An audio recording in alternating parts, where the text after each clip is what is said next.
بسم اللہ الرحمن الرحیم۔ ہندوستان میں ایک بڑے بزرگ گزرے ہیں جن کو لوگ منشی صاحب کہتے تھے۔ ایک مرتبہ ایک گاؤں سے گزر رہے تھے کہ گاؤں کے لوگ جمع ہیں اور سامنے کسی آدمی کا جنازہ رکھا ہے۔ منشی صاحب وہیں کھڑے ہو گئے۔ لوگوں نے کہا، منشی صاحب آپ جنازہ پڑھائیں۔ منشی صاحب نے کہا، میں نہیں پڑھاتا۔ پھر گھر سے پیغام آیا کہ منشی صاحب ہی پڑھائیں گے۔ لوگوں نے اس آدمی کی بیوی سے پوچھا کہ منشی صاحب کا نام تم نے کیوں لیا؟ تو اس نے کہا، یہ آدمی جو فوت ہوا ہے اس نے فوت ہونے سے پہلے کہا تھا کہ میرا جنازہ منشی صاحب ہی پڑھائیں گے۔ لوگوں نے کہا، آج اتفاق سے آئے ہوئے ہیں، تو انہوں نے کہا کہ ہماری بات پوری ہو گئی ہے۔ منشی صاحب نے جنازہ پڑھایا، اپنے ہاتھوں سے اس میت کو قبر میں اتارا، دفن کیا اور چلے گئے۔ جب دفتر میں پہنچے، جیب میں دیکھا تو ملازمت کا کارڈ غائب تھا۔ خیال آیا کہ جب میں نے اس بزرگ کو قبر میں اتارا تو وہ کارڈ بھی قبر میں گر گیا۔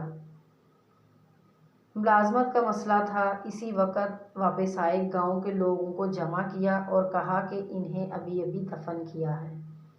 میری ملازمت کا مسئلہ ہے، تھوڑا سا بھی مٹی کو ہٹاؤ تاکہ میں اپنا کارڈ اٹھا لوں۔ سب لوگ جمع ہو گئے۔ انہوں نے کہا، منشی صاحب بڑے اللہ والے ہیں، کوئی بات نہیں۔ مٹی کو ہٹایا۔ جب اس کے کفن کے قریب پہنچے تو کیا دیکھتے ہیں کہ ساری قبر گلاب کے پھولوں سے بھری پڑی ہے۔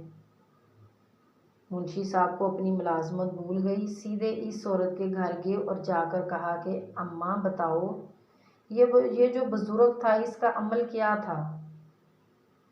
بوڑھی عورت نے عجیب بات کہی۔ اس نے کہا، یہ تو ان پڑھ تھا، زبانی اس نے چند صورتیں یاد کر رکھی تھیں، نہ لکھنا آتا تھا نہ پڑھنا۔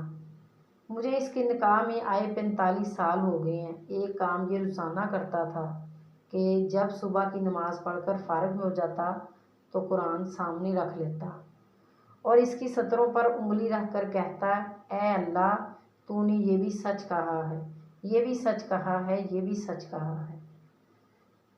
مزید اچھی اس ویڈیو کے لیے ہمارے چینل کو سبسکرائب کریں۔